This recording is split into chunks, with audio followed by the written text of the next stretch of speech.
Welcome back, beautiful tri-state area. You're listening to A Moment of Zen right here on 710 WOR, the voice of New York, iHeartRadio. I'm your host, Zen Sams. Up next in the Millennial Mom segment, today we're joined by podcaster and regular contributor Anna Devere, and she is joined by the amazing Nastasha Pollard.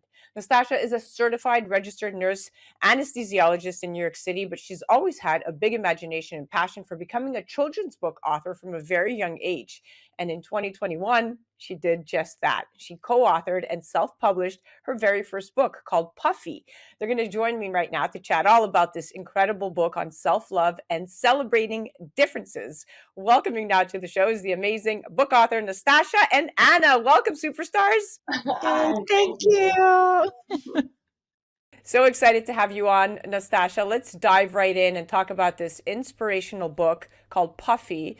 It's a story about the ups and downs of an everyday friendship between a young girl and her hair.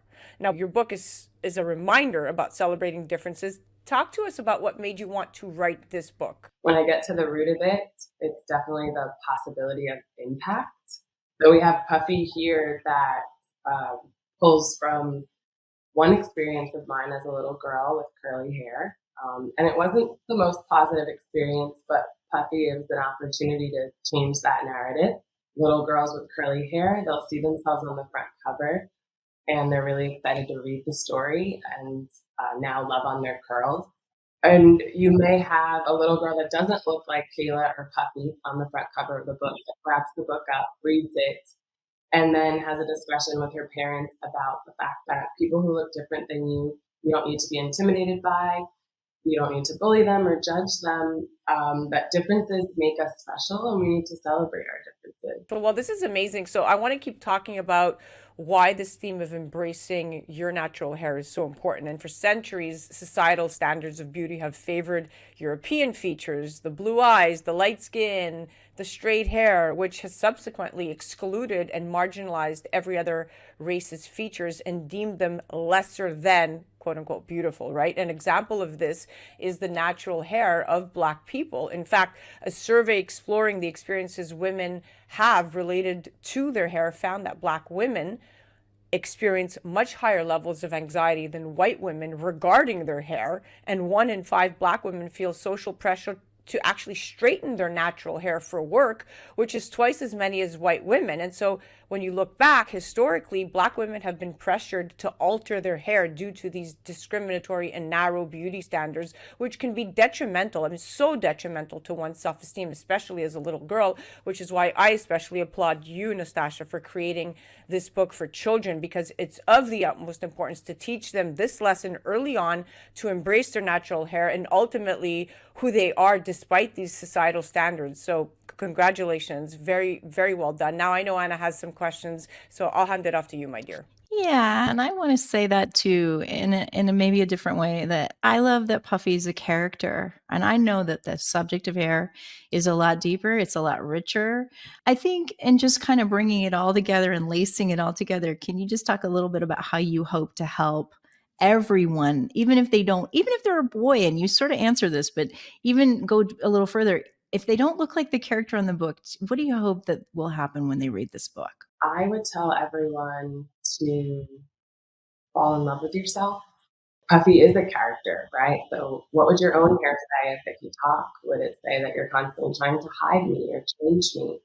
Or I don't feel like enough, or I don't feel as pretty. So, just love on your natural hair just as is. Love on yourself. Fall in love with yourself. That's a great message. And I love particularly all of this self-love and the topic of self-love. It's so important these days, especially since it's estimated that roughly 85% of people worldwide, both adults and adolescents, have very low self-esteem. But I'm curious to know, what has the journey with your own hair been like? And has writing this book led you to any discoveries about yourself? My younger self would be really proud of the woman I am today. She would look up to me. It's been a long journey. I started out going to school looking just like this. My dad would brush my hair up into a curly puff on top of my head. Kids would say my hair is too curly, it's too big, it's too puffy, it's too messy. I felt like my hair was ugly. It would make me have a lot of self-doubt, second guess myself. I would always feel like I gotta change this. This is not okay. And then years later, I finally kind of had enough, and I decided to love on my curls. I found my light, um, and I'm shining brighter than ever. I'm the most comfortable with myself that I've ever been. I'm the most confident in myself than I've ever been. I feel like that's allowed me to walk the world differently. Well, again, I thank you for giving us an entry point into this topic because I think I've shared with both of you that, well, I do have curly hair. It's straight for a reason today. But I've entered a classroom with a big name that sounded like a disease. Anastasia was just the bane of my existence when I had to change schools and stand there, and nobody knew that it was a cute Disney movie back in the day. So I mean, I feel like this is important for kids to understand differences and that, we can have a conversation about just that and self-love. It's beautiful. And so you're now going into schools and talking to kids face to face. Can you talk a little bit about their reaction to your book? The reaction's been phenomenal, not just inside the classroom, but outside the classroom. It's been very reaffirming that I'm exactly where I need to be because kids think the book's funny. It ignites curiosity, conversations about self-love. A little girl came up to me and she was like, "Look at my puppy," pointing to her curly hair. And I was like, "Yes, it's beautiful." And then she goes and puts her hand up and rubs it and says, "It's okay, Puffy." And I'm like, wow, right after the story time, she's already talking to her hair and letting it know that it's okay, because it is okay. And then I was at Harlem Book Fair last weekend, and I had a woman who looked about my age walk up to my table hysterically crying when she saw my book.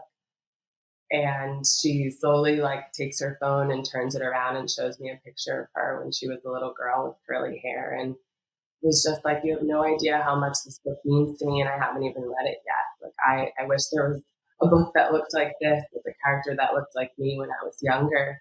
I love it. And I know you've seen great success with over 2,000 copies sold, and it's in over 30 schools and businesses. But let's go back to the beginning. It's one thing to write a book, but it's another to get it published and out into the world. So you self-published your book, which I can assume was no easy feat. What was that process like? And did you learn anything about this process that you could share with potential book authors? Self-publishing allows you to have a lot of creative freedom and creative control with the story that you want to tell. And that was probably my favorite part. But I also tell people, I told a mom this at a book fair last weekend in Brooklyn.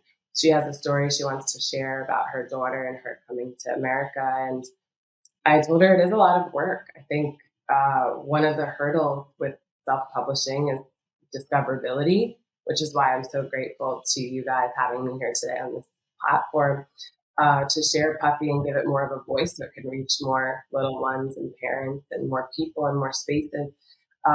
If you want your book to sell and you want your message to reach as many people as possible to make an impact, you really need to be anywhere and everywhere. So when I'm not providing anesthesia in the hospital or at outpatient surgery centers, I'm in the classrooms, I'm at the book fairs, I'm revisiting businesses to restock Puffy, I'm at home wrapping the books, shipping them at the post office, I'm sending emails to administrators, I'm updating our social media platform, our websites, you name it. It's a lot of hard work to self-publish, but it's brought me a lot of joy when you see the impact that your story is making and how excited people are to get their hands on your book.